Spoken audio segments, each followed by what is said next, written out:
Assalamualaikum warahmatullahi wabarakatuh. Saya atas nama Budi Cahyono, kelas 6 PAIB, semester 6, nomor induk mahasiswa 23096010118 dari Prodi Pendidikan Agama Islam Universitas Kiai Haji Ahmad Muzaki Syah Al-Qadiri Jember.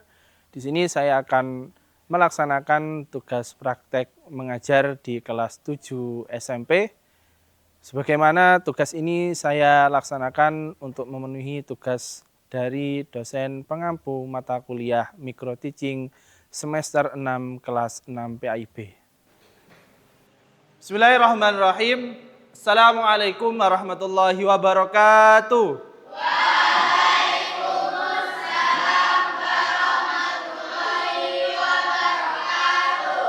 Bagaimana kabarnya pada pagi hari ini anak-anak? Alhamdulillah, luar biasa, Allahu Akbar. Baik, bismillahirrahmanirrahim. Alhamdulillahirabbil alamin wa bihi nasta'inu ala umurid dunya waddin. Shalatu wassalamu ala asrofil anbiya'i wal mursalin nabiyina Muhammadin wa ala alihi wa sahbihi ajma'in, amma ba'd. Baik, anak-anakku semuanya, alhamdulillah pada pagi hari ini kita berjumpa kembali di materi kita, di pelajaran kita, yaitu pelajaran Al-Hadis yang diampu oleh saya, oleh Ustadz Budi Cahyono, yang pada pagi hari ini kita akan melaksanakan pembelajaran dan kita akan melakukan yaitu metode project based learning, yaitu suatu project yang mempergunakan suatu masalah dalam berdiskusi, seperti itu. Baik, sebelumnya apakah ada yang tidak hadir pada pagi hari ini? Sehat semua? Ada yang tidak hadir? Fatan? Kenapa Fatan? Sakit. Kita doakan mudah-mudahan yang sakit oleh Allah segera disembuhkan. Amin Allahumma amin.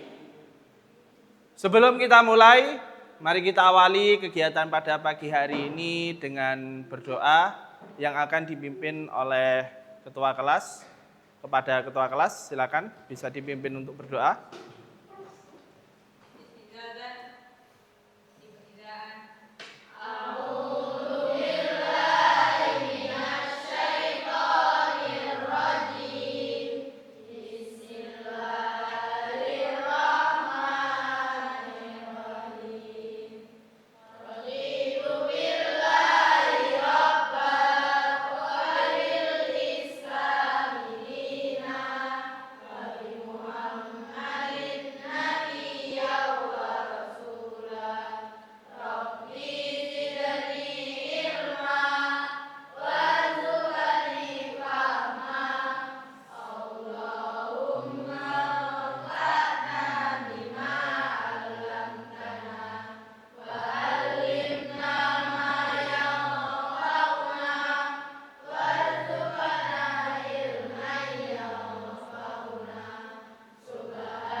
Baik, kita mulai pembelajaran pada pagi hari ini. Sebelumnya, saya akan mengulang terkait materi kita minggu lalu, terkait ilmu, bagaimana itu konsep ilmu, dan bagaimana suatu keutamaan dalam menuntut ilmu bagi seorang muslim. Seperti itu.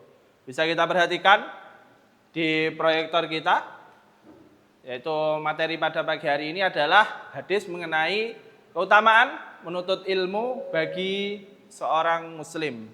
Alhamdulillah semuanya di sini muslim dan muslimah. Baik anak-anak, untuk memulai sebelumnya kita pemanasan terlebih dahulu, ice breaking. Sudah ada yang mengenal ice breaking atau pelemasan dulu, ya, atau relaksasi sebelum memulai pelajaran. Coba tangan satu di depan. Semuanya, tangan satu di depan. Ya, semuanya lihat saya. Tangan satu di depan, lihat saya. Kita putar searah jarum jam. Ya, putar, putar, putar, putar, putar, putar. Lebih kencang lagi. Putar, putar, putar, putar, putar, putar. Lebih kencang lagi. Putar, putar, putar, putar, putar. Pegang dagu. Loh, mana dagunya? Loh, masih ada yang megang, ngikuti saya. Ulangi lagi. Putar, putar, putar. Putar, putar, putar.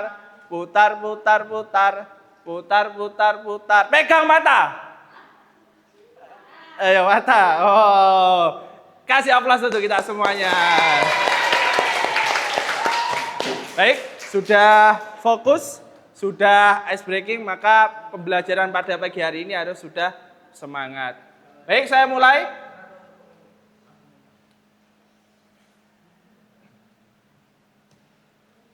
Nah, apa itu ilmu? Ada yang sudah mengerti bagaimana itu ilmu? Bisa kita lihat pada layar LCD kita, yaitu apa itu ilmu? Bahwa ilmu sebagai agama yang mendasarkan pengajaran dan praktiknya pada wahyu ilahi, Islam, ya, agama kita memandang bahwa ilmu sebagai titik awal dalam perjalanan manusia untuk mengenal dan mencari kebenaran absolut. Tahu absolut? Absolut itu yang sebenarnya, hakikatnya, yang paling benar, namanya absolut. Maka dalam Al-Quran, Allah berfirman, bacalah dengan nama Tuhanmu yang menciptakan manusia dari segumpal darah, dan bacalah, dan Tuhanmu lah yang maha pemurah, lagi yang maha mengajarkan manusia dengan perantara kalam. Surah Al-Alaq ayat 1 dan 2. Ada yang hafal surat Al-Alaq ayat 1 dan 2? Kita baca bareng-bareng. Diawali dengan ta'awud. A'udzu billahi minasy syaithanir rajim. Bismillahirrahmanirrahim. Iqra bismi rabbikal ladzi khalaq. Khalaqal insana min 'alaq. Iqra wa rabbukal akram. Sudah, cukup. Bagaimana dalam konsep Islam bahwa ilmu menjadi dasar sebuah kebenaran. Tanpa ilmu, tanpa kebenaran. Kenapa bisa seperti itu? Bagaimana kita tahu, bagaimana kita mengetahui apa itu warna biru, apa itu warna kuning, bagaimana itu 1 ditambah 1, itu hasilnya 2, 2 ditambah 2, itu hasilnya 4. Itu tidak akan kita ketahui tanpa adanya ilmu. Makanya dengan ilmu, maka kita akan mengetahui bahwa sesuatu pendapat, suatu perkara atau masalah, itu akan menemukan titik temunya secara absolut. Sudah saya contohkan, seperti 1 tambah 1, bahwa hasilnya 2, 2 tambah 2, hasilnya 4, seperti itu. Dan jelas, baju saya berwarna apa, baju kalian berwarna ini, karena kalian tahu, sudah diajarkan bahwa ada ilmu mengetahui tentang macam warna. Dan ilmu juga menjadi suatu dasar bahwa kita seorang muslim, apalagi kita seorang siswa atau santri, itu mengetahui mana yang hak dan mana yang batil, mana yang benar dan mana yang buruk. Itu didasari oleh ilmu. Pengertian ilmu dalam pandangan Islam, perspektif itu adalah pandangan. Dalam pandangan Islam, Ilmu merupakan salah satu aspek penting dalam kehidupan manusia. Dari kata ini adalah sudah bisa kita simpulkan bahwa ilmu adalah aspek terpenting dalam kehidupan manusia. Yang membedakan manusia dengan makhluk Allah yang lain adalah akal. Akal itu isinya apa? Ilmu. Itu bedanya manusia dengan makhluk Allah yang lain.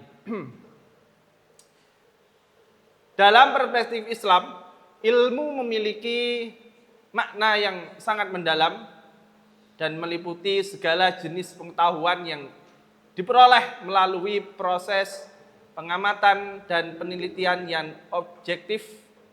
Kemudian ilmu dalam Islam tidak terbatas pada pengetahuan dunia saja, tetapi juga mencakup pengetahuan tentang Tuhan, kemudian tentang agama dan akhirat.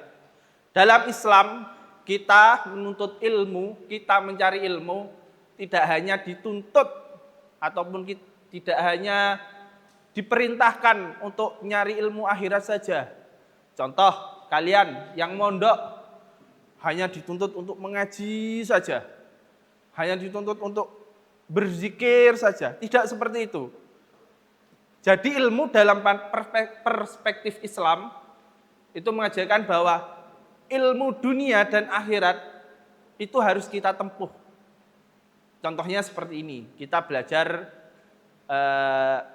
di sekolah, kita belajar ilmu matematika, IPA, kemudian bahasa Inggris, bahasa Indonesia, dan ilmu-ilmu yang membahas dunia lainnya. Maka dalam Islam sudah jelas bahwa pentingnya menuntut ilmu tidak hanya pada satu tujuan saja. Bukan hanya tujuan akhirat saja, tapi adalah juga tujuan dunia. Ya, kita bisa ambil contoh dalam kehidupan kita. Orang-orang yang berilmu, yang sudah berpangkat profesor, doktor, insinyur, dan lainnya, itu adalah salah satu bahwa ilmu dunia itu sangat penting. Maka yang profesor, yang doktor, yang insinyur bisa berpengaruh kepada kehidupan kita, membuat penemuan-penemuan, mengajarkan di universitas, kemudian juga mempraktekkan bagaimana menemukan suatu temuan yang belum ditemukan. Itu adalah efek dari mereka mempelajari ilmu. Semuanya tanpa ilmu maka tidak akan bisa. Kalian berjalan saja, kalau tidak ada ilmunya, tidak diajari oleh orang tua kalian ketika balita, maka tidak akan bisa berjalan. Ada yang bisa moro-moro berjalan tanpa diajari oleh orang tuanya. Tidak akan ada, pasti diajari. Pertama itu namanya, kalau bahasa Jawanya adalah tetak, tahu tetak, dipegangi. Kemudian dibelikan alat dorongan supaya jalannya lebih jauh. Kemudian merambat ke tembok, diajarkan seperti itu. Kemudian setelah berjalan itu nanti akan dilepas, kemudian diajari memakai sandal. Itu adalah tahapan-tahapan sederhana dalam orang tua kita mengamalkan ilmu. Maka kita sebagai pelajar, sebagai santri, sebagai siswa, juga harus betul-betul menganggap bahwa ilmu adalah dasar sebagai kita menjalankan kehidupan. Sampai di sini paham?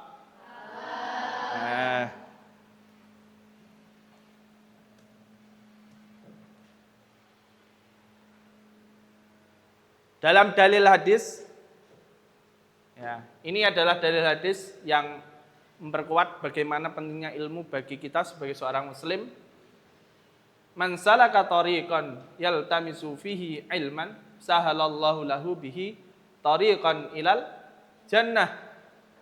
Mungkin sudah banyak yang menghafal karena ini hadis-hadis yang sudah banyak disampaikan oleh pendakwah, penceramah ataupun dari teman-teman kita yang sedang belajar berpidato.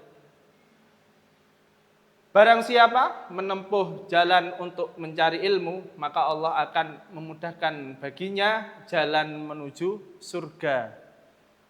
Kalau kita sudah tahu caranya menuju surga, maka itu akan mudah kita menuju surga. Satu contoh dalam saat ini, kalian punya handphone, kalian ingin pergi ke Lumajang.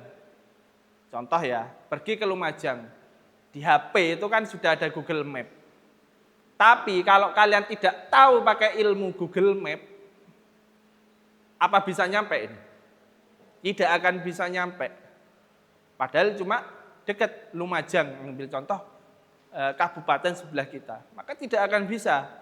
Bingung, ini harus belok kemana, ini bagaimana rutenya, jalannya itu gimana, tidak akan sampai. Tapi kalau kita punya ilmu membaca Google Map, kita pergi ke Jakarta pun tidak usah tahu ancar-ancarnya, cukup share lokasi, kita membaca Google Map, kita tahu ilmunya, membacanya, insya Allah sampai juga walaupun jauh nyampe di Jakarta. Nah, seperti itu. Gambaran-gambaran mudah ketika kita mempunyai ilmu. Sesuatu yang sulit itu akan terpecahkan kalau kita punya ilmunya. Kemudian hadis yang kedua, yang artinya sesungguhnya ulama adalah pewaris para nabi, dan para nabi tidak mewariskan dinar maupun dirham, mereka hanyalah mewariskan ilmu. Hadis riwayat Abu Dawud. Nah, ini salah satu hadis bagaimana pentingnya bagi kita seorang muslim, seorang pencari ilmu, seorang santri, untuk pentingnya mencari ilmu. Dalam hadis ini dikatakan bahwa ulama-ulama terdahulu itu tidak akan mewariskan harta. Intinya kan harta, dirham sama dinar. Ya. Dinar dan dirham itu adalah intinya, gambarannya adalah para ulama itu tidak akan, mereka itu mewariskan suatu harta kepada kalian, kepada penerus setelahnya. Tapi yang mereka wariskan adalah kitab, ilmu, buku, mengarang kitab selama masa hidupnya, kemudian diteruskan, dicetak, kemudian dibaca oleh penerus-penerusnya. Maka itu adalah namanya warisan ilmu. Dan yang terpenting adalah dalam kita umat Islam, dasaran kita adalah semuanya harus dilandasi oleh ilmu.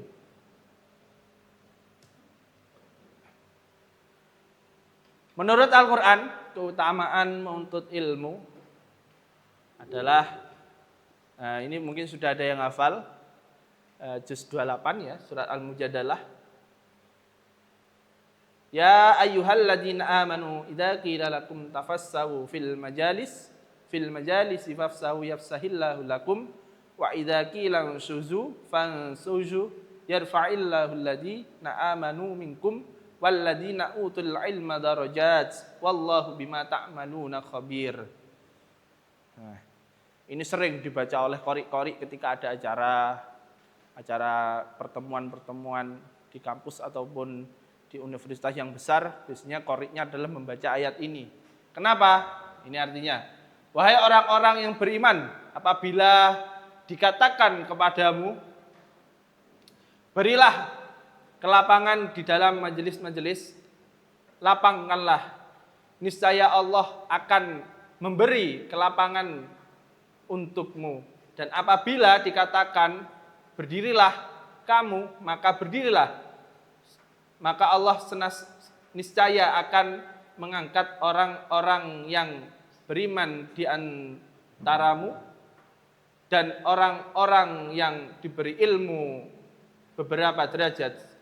Allah maha teliti terhadap apa yang kamu kerjakan.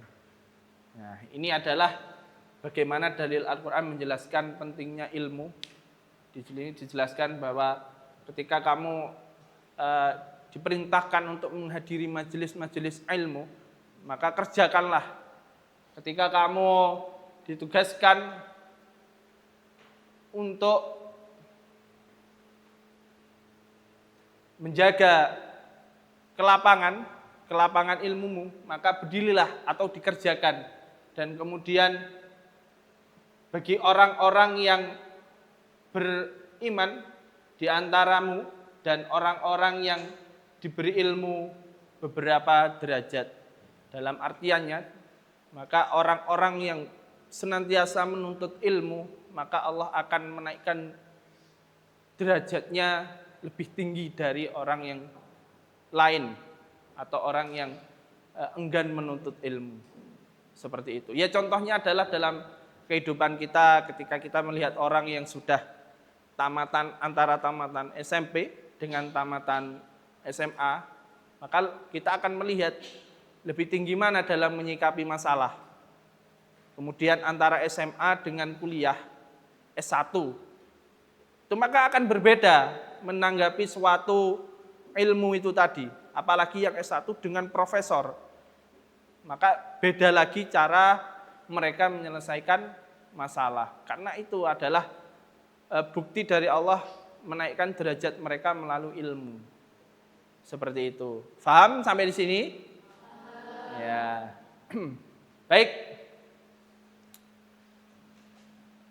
Untuk materi ilmu kita sudah saya jelaskan tadi, pengertian ilmu secara global, kemudian ilmu secara Islam, kemudian dikuatkan oleh hadis itu tadi, kemudian dengan dalil Al-Quran. Selanjutnya adalah sesi tanya jawab atau kita bermusyawarah, bertanya jawab tentang bagaimana materi yang telah kita bahas itu tadi. Mungkin ada yang ingin bertanya, silakan mengangkat tangan.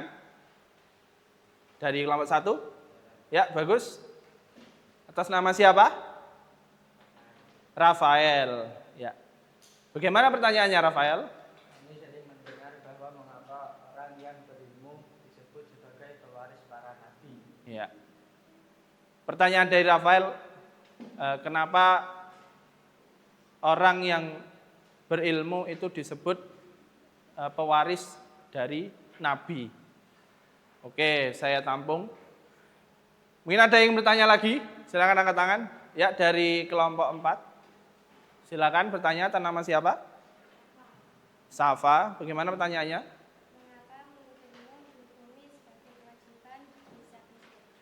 Kenapa menuntut ilmu dihukumi suatu kewajiban untuk bagi seorang muslim? Ya, baik. Terima kasih untuk pertanyaannya. Kita kasih aplaus untuk teman-teman kita.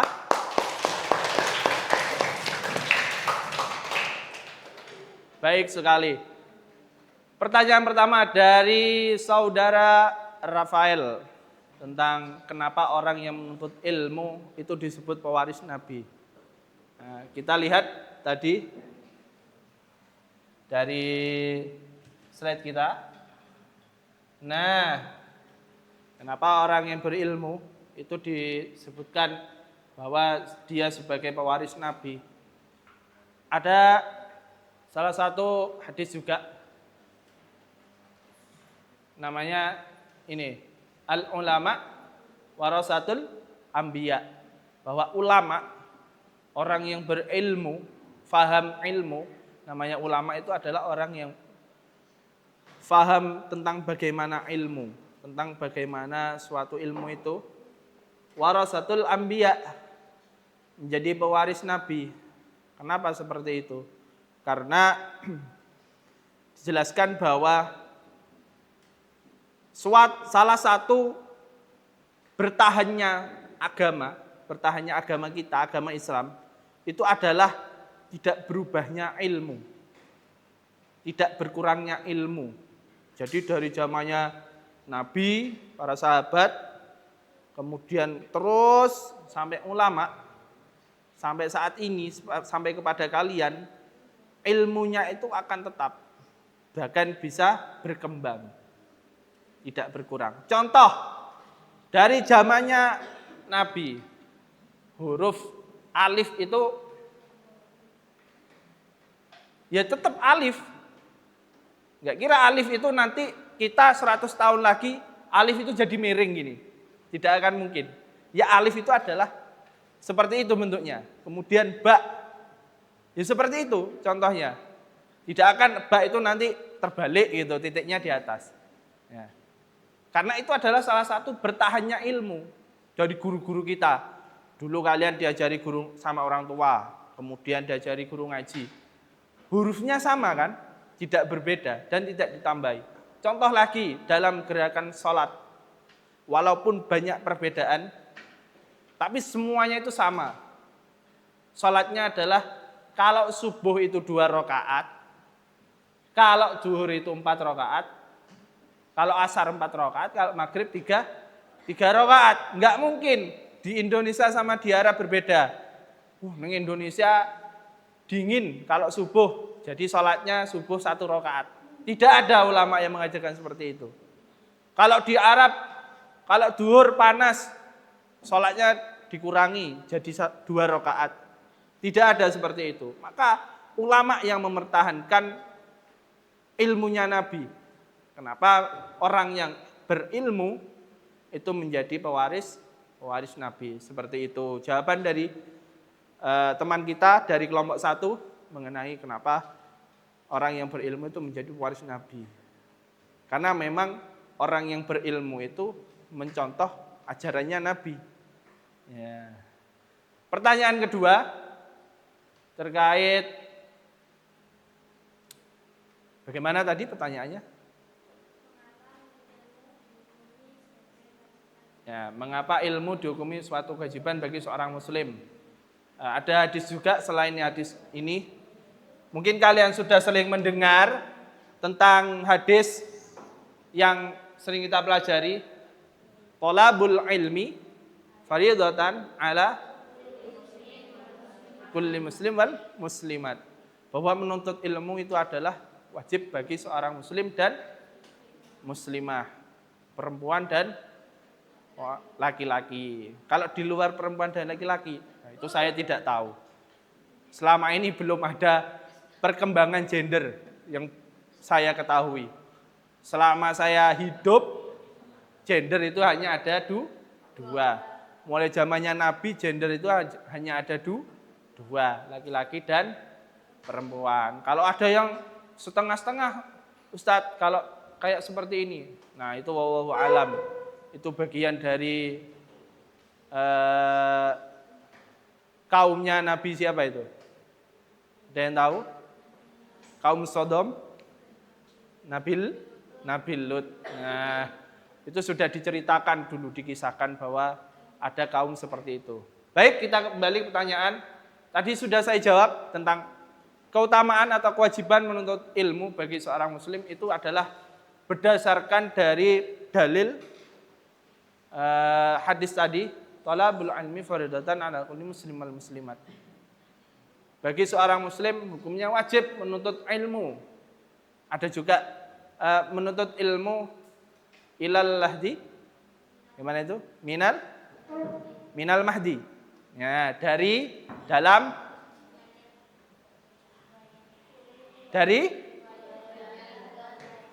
kemudian sampai alam kubur. Jadi kalian itu sudah diperintahkan. Kalian belum lahir di dunia itu sudah ditakdirkan. Sudah ada hadisnya bahwa seorang muslim itu wajib hukumnya menuntut ilmu sampai dengan dia kembali lagi ke alam kubur, seperti itu. Kenapa kewajibannya? Seperti yang saya jelaskan tadi, ketika seorang muslim atau manusia mereka tidak berilmu, maka sangat bisa berbahaya. Kenapa berbahaya? Sekarang banyak orang ngomong tanpa ilmu. Tiba-tiba mengaku Tuhan, tiba-tiba ada hadis baru. Kalian kalau lihat di sosial media, itu kenapa? Karena kurangnya ilmu. Belajar karena sendiri. Belajar secara tidak sesuai dengan aturan ilmu. Sudah dikasih tahu, belajar itu di pesantren, belajar itu di sekolah. Malah dia belajar di Gunung Lawu, belajar di Gunung waktu kebo seumpamanya yang bukan untuk tempat belajar. Maka wajib bagi kita seorang muslim, apalagi generasi kita sebagai generasi muslim, untuk mempelajari ilmu. Supaya apa? Supaya kita menjadi pewaris Nabi. Supaya kita mengajarkan ilmu agama itu dengan kuat, tidak berubah-ubah dan tidak tergoyah. Jadi tidak ragu-ragu kalau kita sudah punya ilmunya, seperti itu. Baik, terima kasih dari dua penanya. Kita kasih tepuk tangan untuk dua teman kita. Kita lanjutkan sesi berikutnya, yaitu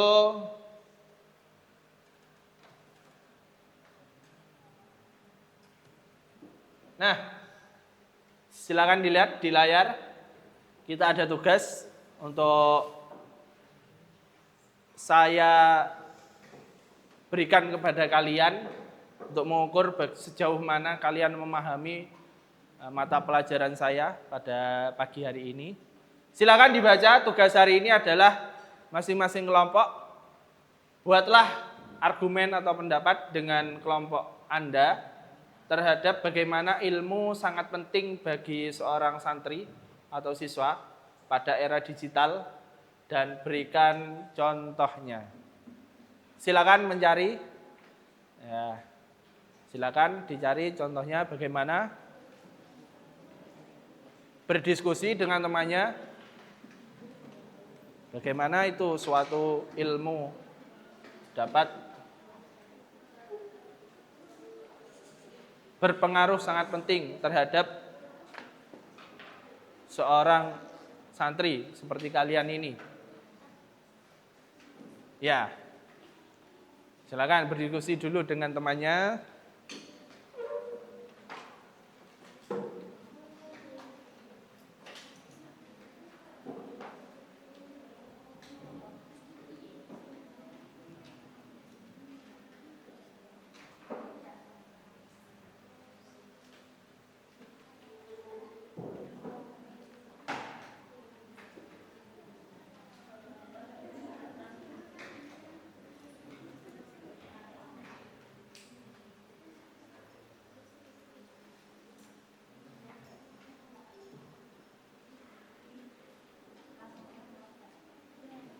Berikan argumen, satu argumen saja, tidak usah banyak-banyak. Nanti kita maju ke depan, kita sampaikan untuk argumennya dari perwakilan kelompok. Cukup 3 anak saja yang maju ya. Nanti disampaikan ke depan.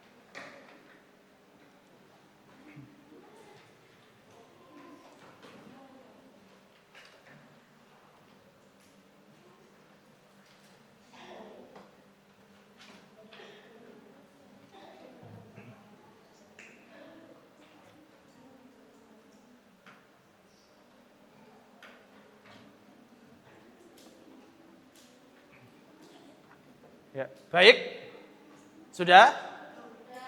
Sudah. Ya. Untuk tugas ini saya tunjuk langsung ya. Silakan nanti maju ke depan perwakilan kelompok. Kemudian menjawab dari tugas saya 3 anak, 1 anak saja yang menjawab, maju ke depan. Mungkin dari kelompok 2. Sudah siap? Ya, silakan maju perwakilan dari kelompok 2. Kita kasih aplaus untuk kelompok 2.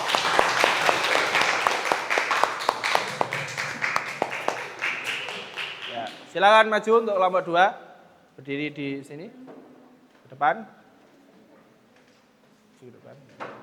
Ya, silakan dibaca yang keras. Bagaimana argumen Anda terkait pentingnya ilmu bagi seorang santri di era digital ini? Dan berikan contohnya. Ya.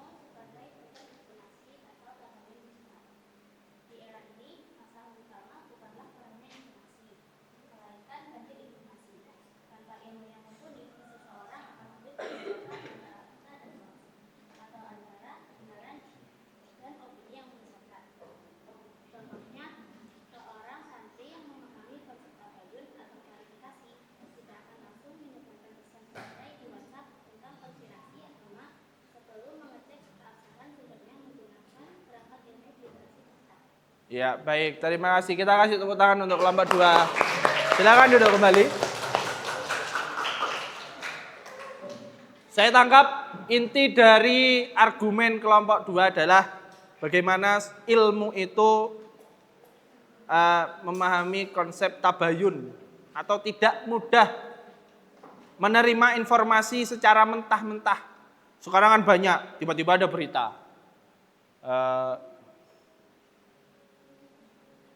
Berita tentang pemerintah semuanya Indonesia dikabarkan akan diserang Amerika dalam waktu 2 jam. Nah, itu kan ada biasanya muncul dari YouTube ataupun dari media sosial Instagram. Maka bagaimana kita mentabayunkan? Caranya adalah melihat akun tersebut. Itu akun betul atau akun fake atau hanya akun yang mencari followers. Nah, maka konsep tabayun itu dipakai. Mengklarifikasi, dicari. Walah, ternyata akunnya akun bodong, akun-akun yang memang menyebarkan berita hoaks.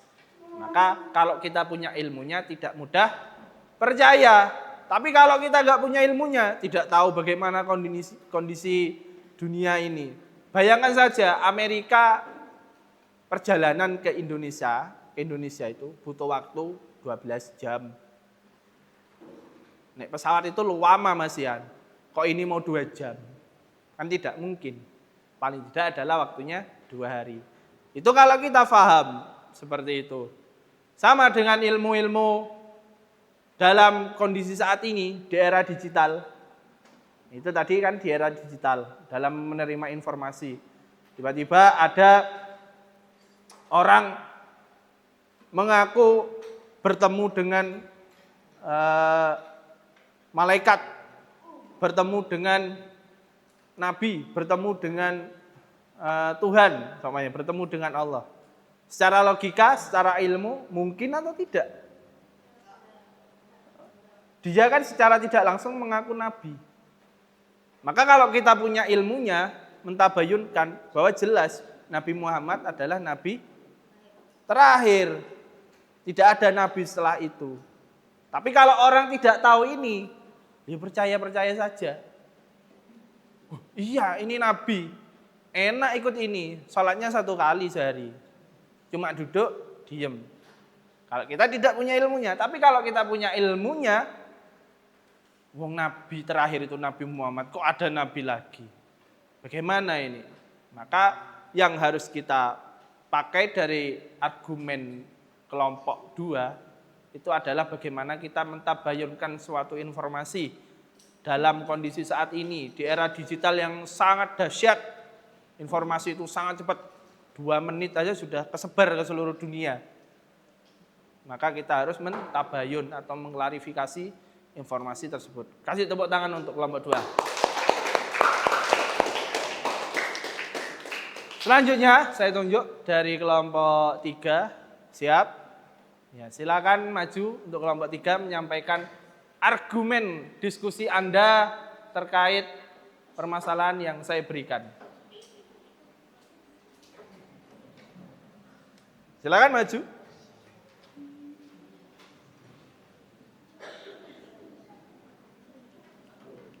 Ya, coba dibaca yang keras biar temannya dengar.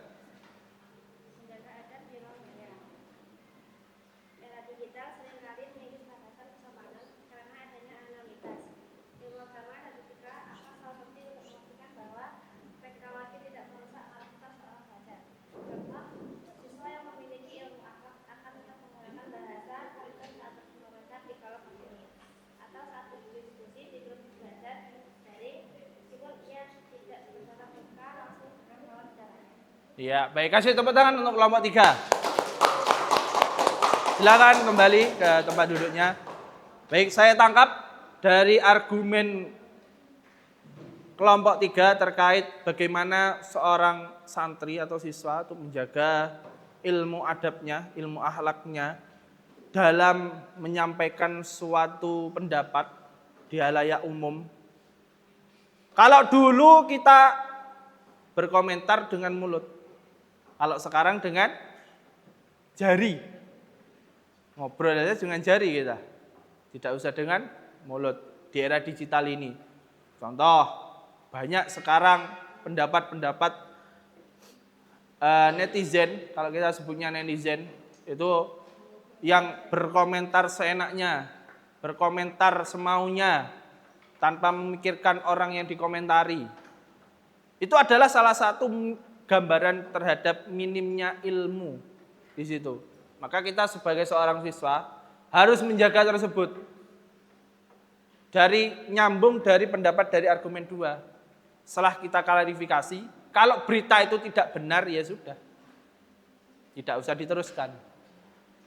Dan jika memang betul tidak benar, kita tidak usah ikut komentar, menambah-nambahkan. Contoh, kita mengomentari ada program namanya kalau saat ini yaitu makan bergizi gratis. Ya. Kalau kita terlalu berkecambuk di situ, tidak mendasarkan ilmu, pengetahuan, maka terlalu banyak berkomentar. Wah ini seperti ini, tidak cocok seperti ini. Kalau di sini tidak cocok. Tapi di balik itu banyak manfaatnya. Kalau kita lihat di sekolah-sekolah yang memang jauh dari perkotaan, bahkan tidak ada listrik, maka makanan itu menjadi sumber utama di situ. Maka konsep dari adab atau akhlak dalam memberikan pendapat itu adalah penting bagi kita sebagai santri atau siswa dalam mengerjakan suatu hal di era digital ini. Tepuk tangan untuk kelompok 3. Baik, untuk materi hari ini sudah luar biasa. Semuanya antusias dan insya Allah sudah sangat memahami dari pelajaran atau mata pelajaran yang saya sampaikan. Dan harapan saya adalah jika sudah mendapatkan suatu ilmu, maka ilmu itu tidak akan hilang jika kita mengamalkan. Contoh, tadi ilmu sholat. Kalau kita amalkan setiap hari, maka tidak akan lupa bacaan sholat. Tapi kalau kita sholatnya 1 tahun sekali, sholat Idul Fitri saja, bisa dipastikan bacaannya sudah banyak yang lupa. Contoh lagi membaca Al-Quran. Kalau kita senantiasa setiap hari membaca Al-Quran, maka dalam perputaran hari, perputaran minggu, bacaan kita maka akan semakin baik. Tapi kalau kita baca Qur'annya hanya Ramadan saja, bisa dipastikan bacaan kita ya seperti itu saja, bahkan banyak yang lupa. Seperti itu. Baik, itu untuk materi hari ini. Untuk kelas 7, terima kasih saya sampaikan, mudah-mudahan bermanfaat. Jazakumullah khairan katsiran. Dan jangan lupa untuk selalu mengamalkan ilmu yang kita dapat agar ilmu itu tidak hilang dari kita. Terima kasih, mudah-mudahan bermanfaat. Assalamualaikum warahmatullahi wabarakatuh.